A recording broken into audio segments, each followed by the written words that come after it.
नमस्कार, खबरों का पंचनामा देख रहे हैं आप। मैं हूं आपके साथ पूजा। हम लेकर आए हैं देश और दुनिया की 5 बड़ी खबरें, जिस पर चर्चा के लिए मेरे साथ स्टूडियो में मौजूद है कैपिटल टीवी के editor in chief doctor Manish Kumar.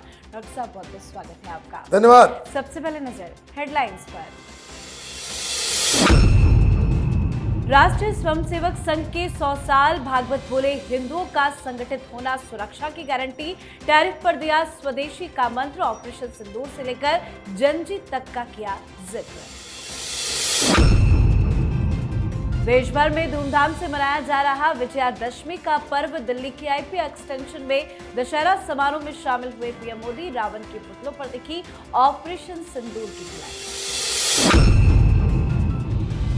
Chidambaram के 26/11 वाले बयान पर कांग्रेस में बवाल, भड़क उठे राशिद अल्वी। बोले बीजेपी को फायदा पहुंचा रहे चिदम्बरम, इस्तीफे तक का कर दिया जिक्र। बरेली और संभल में ताबड़तोड़ बुलडोजर एक्शन जारी। संभल में आज अवैध निर्माण में चल रहा मदरसा और बारात घर पर चला बुलडोजर, तो एक्शन देख ओवैसी ने सुप्रीम कोर्ट के फैसले की दिलाई याद। पीओके में हिंसक विरोध प्रदर्शन के बाद बिगड़े हालात। पाकिस्तानी सेना की गोलीबारी में 12 प्रदर्शनकारियों की मौत। पाकिस्तानी सेना और सरकार के लिए चुनौती भारी। खबरों की शुरुआत में सबसे पहले बात आरएसएस शताब्दी वर्ष की। राष्ट्रीय स्वयंसेवक संघ आज अपना स्थापना दिवस मना रहा है। विजयादशमी के दिन 1925 में संघ की स्थापना हुई थी और तब से संघ विजयादशमी उत्सव मनाता चला आ रहा है। ये साल संघ का शताब्दी है, जिसको लेकर नागपुर में एक बहुत ही भव्य समारोह आयोजित किया गया। इसमें लगभग 21,000 स्वयंसेवकों की उपस्थिति में मुख्य कार्यक्रम आयोजित किया गया। इस मौके पर अपने संबोधन में आरएसएस के संचालक डॉक्टर मोहन भागवत ने कहा कि भारत को फिर से आत्म स्वरूप में खड़ा करने का समय आ गया है। भागवत ने अपने संबोधन में हिंदू शब्द की नई परिभाषा दी। उन्होंने कहा कि हिंदू मतलब भारतीय से है, यानी जो भी भारत में रहता है वो सब हिंदू है और मजबूत हिंदू सुरक्षा की गारंटी है। इस मौके पर मोहन भागवत ने देश के लोगों से स्वदेशी की अपील की और पड़ोसी देशों में जारी उथल पुथल का भी जिक्र किया। पहलगाम हमले और ऑपरेशन सिंदूर पर भी बोले। इसके साथ ही उन्होंने पड़ोसी देशों में हुए हिंसक विद्रोहों का जिक्र करते हुए कहा कि ऐसे विद्रोह किसी नतीजे तक नहीं पहुंचते हैं। ये विरोध प्रदर्शन विदेशी शक्तियों को दखलंदाजी का मौका देते हैं। लंबा भाषण था, लेकिन मुख्य बिंदु क्या क्या रहे? क्या भाषण था। मोहन भागवत जी ने आज एक गार्जियन की तरह चीजों को रखा। जितने भी समसामयिक चीजें हैं, जो अभी वर्तमान में चुनौतियां हैं, जो चुनौतियां आने वाली हैं, उससे कैसे निपटा जाए, और वो भी भारतीय तत्व, उसमें हिंदुत्व का किस तरीके से जवाब मिलता है हिंदुत्व के जरिए, इसको बहुत अच्छी तरीके से रखा। 2-3 चीजें हैं जिसे समझना जरूरी है। एक तो अमेरिका, डोनाल्ड ट्रंप के ऊपर से जो टैरिफ और जो नई स्थिति बनी हुई है, जो ग्लोबल पॉलिटिक्स में कोलाहल मचा हुआ है, उसका मंत्र उन्होंने दिया कि अपने आप को सेल्फ सफिशिएंट करना होगा, स्वदेशी अपनाना होगा। और एक बात जो मैं बार बार कहता हूं कि हिंदुस्तान में बहुत सारे नेता वो किसी गलत नशे के शिकार हैं, जो ये बार बार कहते हैं कि बांग्लादेश में हो गया, अब हिंदुस्तान में भी होगा, नेपाल में हो गया, हिंदुस्तान में भी हो गया। मैं अक्सर इस बात को कहता हूं, हिंदुस्तान में आरएसएस नाम की संस्था है, और जब तक आरएसएस है, इस तरीके का सत्ता परिवर्तन हिंसक झड़प से वो पॉसिबल नहीं है, नहीं कर सकते आप। और यही बात आज मोहन भागवत जी ने बताया कि इससे किसी का फायदा नहीं होगा, और इसलिए फायदा नहीं होगा, कोई विदेशी ताकत को उसमें इंटरफेयर करने का मौका मिलेगा। इसलिए हर स्वयंसेवक को इस तरह की घड़ी के लिए तैयार रहने की आवश्यकता है। तो विजयदशमी है, ऑपरेशन सिंदूर से हम बाहर आए हैं, जीत के बाहर आए हैं। क्रिकेट में भी ठोक दिया, पीओके में अलग बवाल मचा हुआ है। तो आज की विजयदशमी की बधाई सारे लोगों को। और जिस तरीके से धर्म का विजय अधर्म के ऊपर होता है, यही पाठ मोहन भागवत जी ने आज अपने भाषण में बताया है। जी, तो आरएसएस का शताब्दी वर्ष और विजयादशमी उत्सव है आज। असत्य पर सत्य की जीत का पर्व दशहरा को लेकर देश भर में उत्साह का माहौल भी है। पूरे देश में अलग अलग जगहों पर कार्यक्रम चल रहे हैं। पीएम मोदी दिल्ली में आईपी एक्सटेंशन रामलीला समिति द्वारा आयोजित दशहरा उत्सव में शामिल होने पहुंचे। प्रधानमंत्री मोदी पहली बार यमुना पार के आईपी एक्सटेंशन रामलीला ग्राउंड में रावण दहन के कार्यक्रम में शामिल हुए, जिसको लेकर लोगों में जबरदस्त उत्साह भी नजर आ रहा है। इस बार के दशहरा में ऑपरेशन सिंदूर की भी झलक देखी जा रही है। पहलगाम में आतंकियों ने बेकसूर लोगों की हत्या की थी। उन आतंकियों का पुतला भी रावण, कुंभकर्ण और मेघनाथ के साथ जलाया जा रहा है। साथ ही आज राष्ट्रपिता महात्मा गांधी की जयंती की भी धूमधाम देखी गई। राष्ट्रपिता महात्मा गांधी की जयंती पर प्रधानमंत्री नरेंद्र मोदी राजघाट पहुंचे। उन्होंने बापू को श्रद्धा सुमन अर्पित किया। इसके बाद प्रधानमंत्री विजय घाट भी पहुंचे और लाल बहादुर शास्त्री को नमन किया। सर, इस बार का तो विजयदशमी ऑपरेशन सिंदूर के साथ बहुत बेहद खास हो गया। देखिए, ये तो मन की मुराद पूरी हो गई। ये पहलगाम का असल रावण, वो जो मास्टरमाइंड है, ये तो मुनीर है। और वो कायर शरीफ अपनी कुर्सी बचाने के लिए जिस तरीके से वो साथ में पिछलग्गू बन गया प्रधानमंत्री, तो उसकी तस्वीर तो लगनी ही चाहिए। आईपी एक्सटेंशन बड़ा मैदान है, बहुत बड़ा रामलीला होता है। और प्रधानमंत्री मोदी चुनाव में जब इस दिल्ली में प्रोग्राम करते हैं तो वहीं पे उनका भाषण भी होता है। और ये मनीष सिसोदिया वाला कंस्टिट्यूंसी जहां से वो भाग गया, ये उस इलाके में पड़ता है। तो प्रधानमंत्री मोदी मुनीर और शरीफ का भी पुतला दहन करेंगे, इससे अच्छी बात क्या हो सकती है। जी, तो आज का दिन बेहद खास है, पर इस खास मौके पर राहुल गांधी फिर देश से गायब है, पर कांग्रेस पार्टी में विद्रोह की आग धधक रही है। फिलहाल पी चिदम्बरम के मुंबई हमले को लेकर दिए गए बयान का विरोध हो रहा है। कांग्रेस के वरिष्ठ नेता राशिद अल्वी ने चिदम्बरम के बयान को लेकर उन पर जोरदार हमला बोला। राशिद अल्वी ने कहा कि इस तरह के बयान से बीजेपी को ही फायदा होगा। राशिद अल्वी ने सवाल किया कि चिदम्बरम 16 साल बाद ये दावा क्यों कर रहे हैं। उन्होंने ये भी कहा कि अगर आप पर दबाव बनाया जा रहा था तो आपने उसी समय इस्तीफा क्यों नहीं दे दिया। बता दें आपको कि चिदम्बरम ने कहा है कि उन्होंने 26/11 के मुंबई हमलों के बाद अमेरिका के दबाव के चलते पाकिस्तान पर जवाबी कार्रवाई नहीं करने का फैसला किया था। उनके इसी बयान को लेकर कांग्रेस पार्टी में बवाल मचा हुआ है। सर, बयान को लेकर बवाल तो मचा हुआ है, लेकिन अंदर खाने क्या चल रहा है? देखिए, राहुल गांधी की आपने जिक्र किया। राहुल गांधी रावण का एक भाई पाताल लोक में रहता था। ये पाताल लोक में ही है। पाताल लोक अगर पृथ्वी को अगर आप देखिए तो भारत के ठीक नीचे साउथ अमेरिका है ना, उसको ही पाताल लोक जो है माना जाता है। तो राहुल गांधी तो पाताल लोक में है ना। और यहां इनकी लंका लगी हुई है।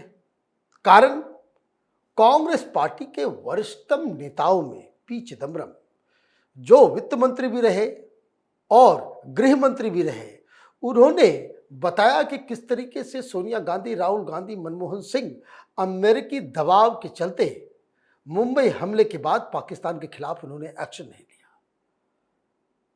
20-30 घंटे तक साइलेंस, कांग्रेस पार्टी कुछ नहीं बताई। लेकिन चूंकि अटैक ऐसे जगह पे किया गया तो राशिद अल्वी को सामने लाया गया।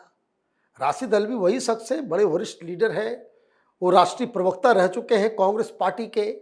और जब कभी भी मसला आर्मी को गाली देने का होता है, पाकिस्तान की तरफदारी करने का मौका होता है, मौलवी मौलानाओं के अनर्गल प्रलापों का समर्थन करने का मौका होता है, कभी सेना के खिलाफ बयान देने का वक्त आता है, पाकिस्तान की तरफदारी करने का वक्त आता है, तो कांग्रेस पार्टी इनको आगे कर देती है।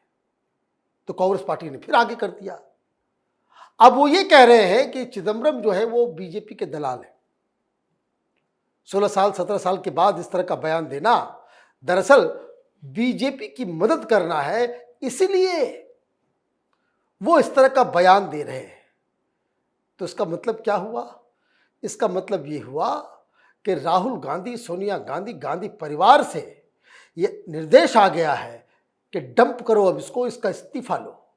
तो चिदम्बरम साहब सच बोलकर बुरी मुसीबत में फंस गए हैं, या फिर यूं कहिए कि उन्होंने जानबूझ के इस तरह का बयान दिया है कि ताकि कांग्रेस पार्टी की लंका लगाई जा सके। जी, अब बात यूपी की राजनीति की। बरेली और संभल में ताबड़तोड़ बुलडोजर की कार्रवाई चल रही है। पुलिस उपद्रव फैलाने वालों पर लगातार शिकंजा कस रही है। बरेली के बवाल में मौलाना तौकीर रजा और उनके करीब नदीम और नफीस समेत अब तक 77 लोगों की गिरफ्तारी हो चुकी है।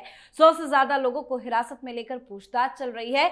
200 से ज्यादा नामजद और 3000 अज्ञात आरोपियों के खिलाफ मामला दर्ज किया जा चुका है। तो वहीं आज संभल में तालाब की भूमि पर अवैध तरीके से बनी हुई मस्जिद और एक मैरिज होम को ध्वस्त करने की कार्रवाई की गई। मतलब उत्तर प्रदेश के अलग अलग जिलों में प्रशासन का बुलडोजर एक्शन जारी है। इस बुलडोजर एक्शन को लेकर दंगाइयों में खौफ है। तो वहीं ओवैसी ने सुप्रीम कोर्ट की गाइडलाइंस याद दिलाई है। जियाउर रहमान बर्क ने भी बुलडोजर एक्शन पर नाराजगी जताई है। बर्क का कहना है कि बुलडोजर एक्शन पर कोर्ट ने रोक लगा दी है, फिर भी इस तरह का एक्शन हो रहा है, ये गलत है। सर, सुप्रीम कोर्ट की गाइडलाइंस के बाद भी योगी का बुलडोजर तो नहीं रुका, लेकिन ये ओवैसी बर्क क्यों याद दिला रहे हैं बार बार? देखिए, सुप्रीम कोर्ट ने ये नहीं कहा कि बुलडोजर को बंद कर दो। सुप्रीम कोर्ट ने यह कहा कि दंगा कोई कर रहा है उसको पनिशमेंट के रूप में उसका घर न गिराया जाए। लेकिन कोर्ट ने यह भी कहा कि अगर कंस्ट्रक्शन सरकारी जमीन के ऊपर है तो किसी के परमिशन की भी आवश्यकता नहीं है, नोटिस दीजिए और काम कीजिए। तो ये जो संभल के अंदर अचानक से देखिए, बरेली में तो अलग चला मसला। बरेली में सरकारी जमीन के ऊपर ये तौकीर रजा ने भी बहुत सारे कब्जा कर रखा था, उसके खानदान के लोगों ने।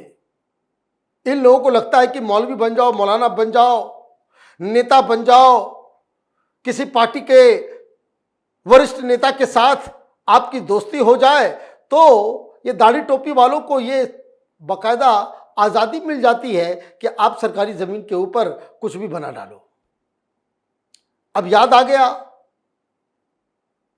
मुख्यमंत्री जी को कि संभल की कार्रवाई तो रुकी नहीं है। क्या हुआ? नोटिस जितने लोगों को आपने दिया, जो संभल में कार्रवाई हो रही है वो कानून के हिसाब से हो रही है, सुप्रीम कोर्ट के आदेश के मुताबिक हो रही। क्यों? क्योंकि जहां जहां इलीगैलिटी नजर आई है इस सबको पहले नोटिस दिया गया था।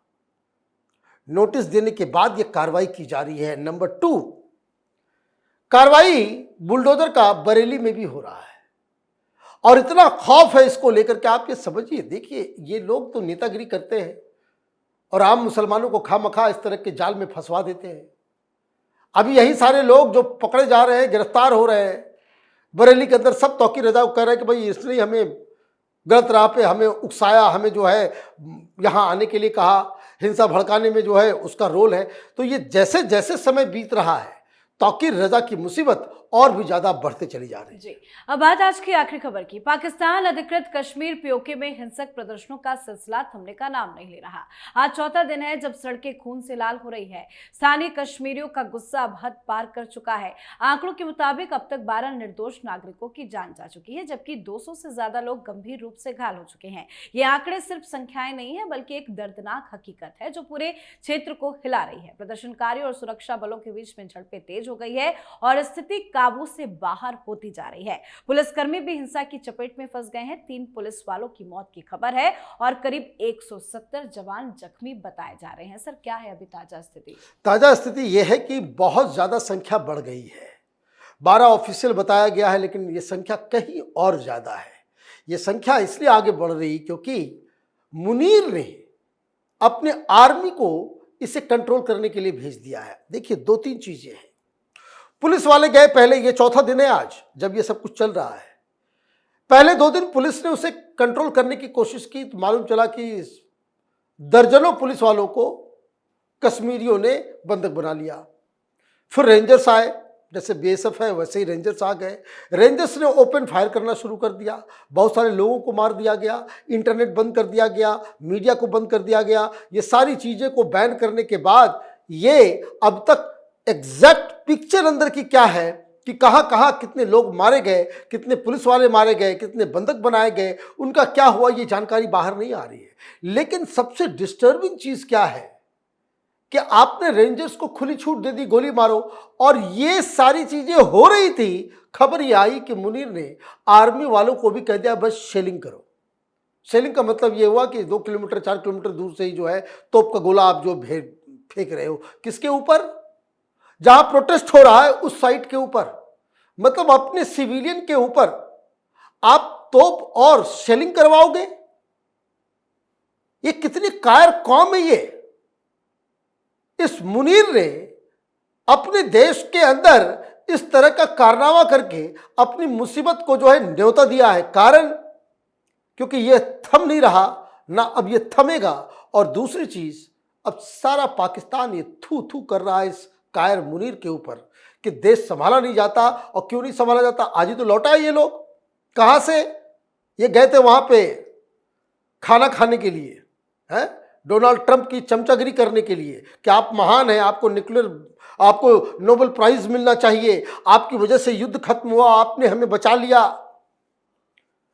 तो जहां के प्रधानमंत्री, जहां का आर्मी चीफ, जहां का राष्ट्रपति वो किसी दूसरे मुल्क में अपने आकाओं की चमचागिरी में समय बिताएगा तो वो देश के ऊपर क्या कंट्रोल करेगा? 2-3 दिन और इंतजार कीजिए, ये बवाल इतना बड़ा मचेगा कि हिंदुस्तान को इसमें इंटरवीन करना पड़ जाएगा। जी, बहुत बहुत धन्यवाद सर समझाने के लिए। धन्यवाद। तो खबरों का पंचनामा में आज के लिए फिलहाल इतना ही। देश विदेश की बाकी खबरों और उनके सटीक एनालिसिस के लिए देखते रहिए कैपिटल टीवी। हमें लाइक कीजिए, शेयर कीजिए और कैपिटल टीवी को सब्सक्राइब कीजिए। नमस्कार।